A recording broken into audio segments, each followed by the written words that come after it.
This right here is a Glock 19 Gen 5, and I have a different trigger in it that I'm doing some test and eval on. Now keep in mind, I'm not selling this, so YouTube, when you're looking at this, I am not selling this. I'm just doing a review on it, an initial review, and some giving some thoughts on this particular trigger.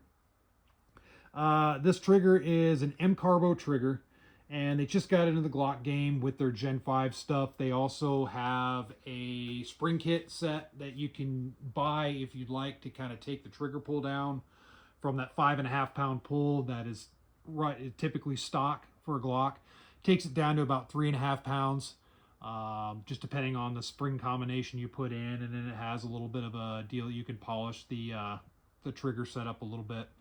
But this right here, this is just a replacement for the stock trigger, which gives you a flat face trigger, and it gives you a little bit of adjustment.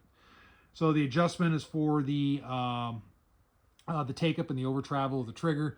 You can adjust it to have minimal, or you can set it up close to what OEM spec is on a standard Glock trigger. This one is set up a little bit closer to what is OEM. That's just how I like them. Some people like to minimize the travel, and that's fine. But I like to think if I'm using a different trigger, I want to keep it set up close to standard spec for the purposes of, for like everyday carry and self-defense. I don't want to go too wonky with the trigger. So it's a metal trigger, flat face. It is one piece with the trigger bar, and the reason it's one piece, that's just how the Gen 5s are set up. So keep that in mind. The Gen 5 is a little bit different than the earlier generation Glocks. So before you start messing around with this stuff, just make sure you know that before you start buying a Gen 3 product thinking you can just throw it in on a Gen 5 setup. It's not going to work. Really easy to change out. In fact, M-Carbo was good enough to do a video to show safely how to do it. But you can take it to a gunsmith and have them do it as well. It's totally up to you.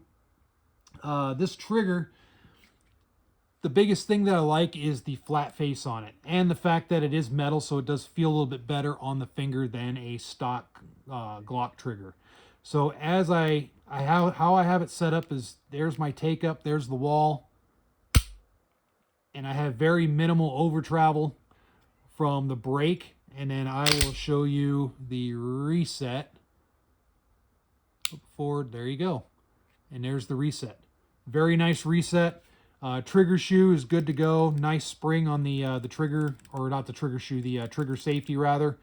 Good to go. It blends well with the firearm. There's not any gaudy colors or anything like that. I'm not a big fan of super bright colors when it comes to these aftermarket triggers. It just has the little M-Carbo stamp on each side. Nice and subdued. So overall looks good, nice and clean setup, very easy install. My first impressions is I really like this trigger. I really dig it. It's pretty consistent. I've been dry firing with it for a good amount of time, and it feels really good. More to follow as I put some trigger time on it. The only thing that I might do is with the small tiny adjustment screws, I may put just a touch of thread locker on them, just the tiniest bit, because the threading there, I do worry that over recoil, some of those the two screws in the trigger might back out a little bit. I don't think that's going to happen, but I just may just put a drop of thread locker in there just to make sure they stay exactly at the level of adjustment that I left them at. So overall, the pricing's pretty good. Just go to their website and check it out, and you'll be able to see all the specific specs on it. But my first impression is I dig it. It's a solid upgrade for the Glock. That's not too crazy if you're looking for that flat face style feel. It's not going to break the bank, so if you're in the game for that, be sure to check these guys out. And at the same time, be sure to check them out if you have like Kel-Tec carbine. If you own a Kel-Tec carbine and you're looking to upgrade stuff on there, that's how I know those guys, is they have a lot of stuff for the Kel-Tec carbines out there.